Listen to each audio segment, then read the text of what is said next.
biển vào. Quá rồi.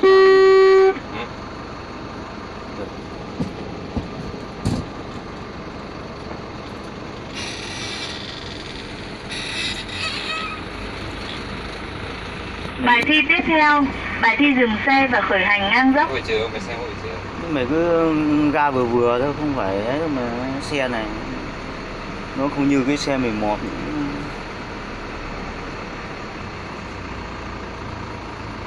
Không đúng vạch thì đánh non đúng rồi.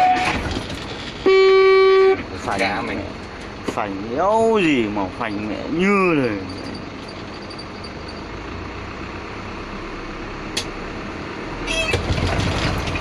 Ui giời.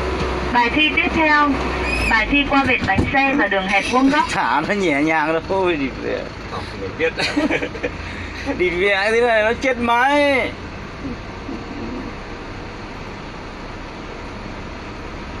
Phải biết ao trong tạm cả xe.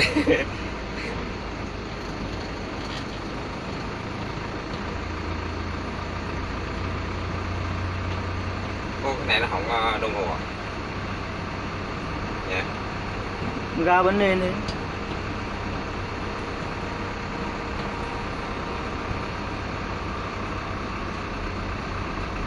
Phải tao của anh mạnh ảo thì nó trượt thì chán thì chịu chống hỏng. Hay là bỏ nghe thôi. Thế mình nghề mình học mình ấy mình thuê.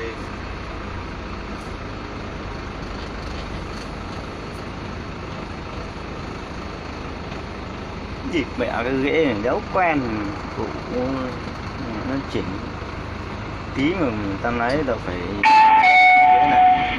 Không đi qua vệt bánh xe, bạn đã thi trượt. Xin mời bạn đưa xe về nơi đỗ. Bạn cần phải luyện tập thêm. cần đéo được. Cẩn thận vào những chỗ mà nó không nhất thiết khó khăn này cẩn thận mà. Này chắc ai nó trượt. Khó chỉ khó để ba thôi mẹ cái này.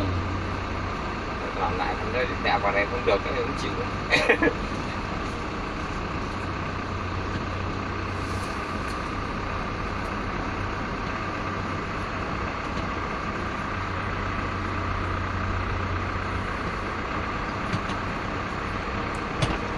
Nhiều xe mình dừng đây để chỉnh ghế lên. Ghế kia mẹ nó cứ vào cái khuỷu tay này.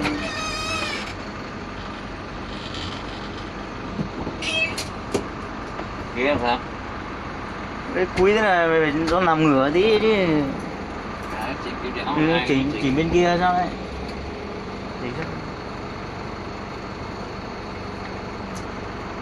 Chịu. Cái này phải chỉnh được chứ. Chắc có gân để mẹ.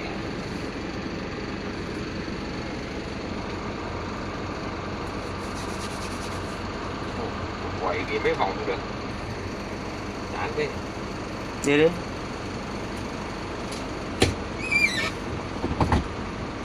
Chắc ngày mai mẹ lại trượt vòng bó. Nhớ phải thi lý thuyết mẹ ngon quá. Tao phải thi lý thuyết á? Hả? Mày nếu mà thi này mày đéo phải thi lý thuyết, chỉ có thi thực hành thôi.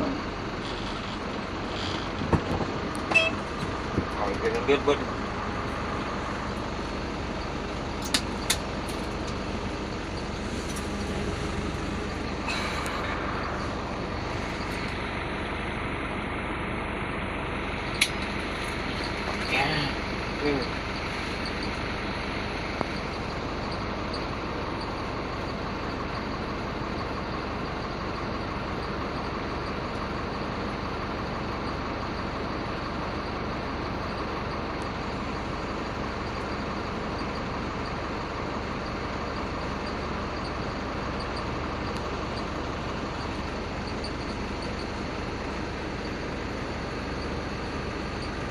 Em học cái xe.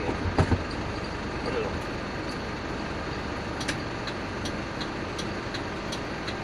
Bắt đầu.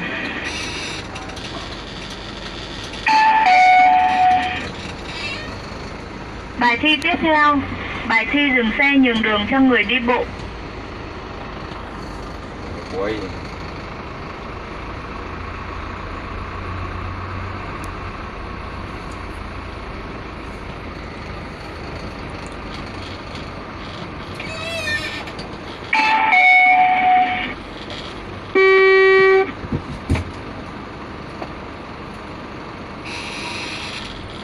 Mình phanh ấy, mình ga này cứ Bài thi thả tiếp nhẹ theo. nhàng thôi. Bài thi dừng xe và khởi hành ngang dốc.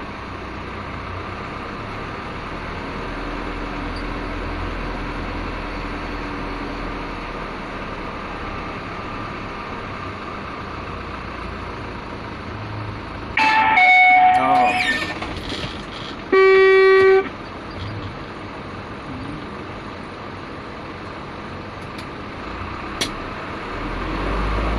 Thả xuống. Bài thi tiếp theo. Bài thi qua vệt bánh xe và đường hẹp vuông góc. Thả yếu bao giờ nhẹ nhàng. Lâu lái quên đấy.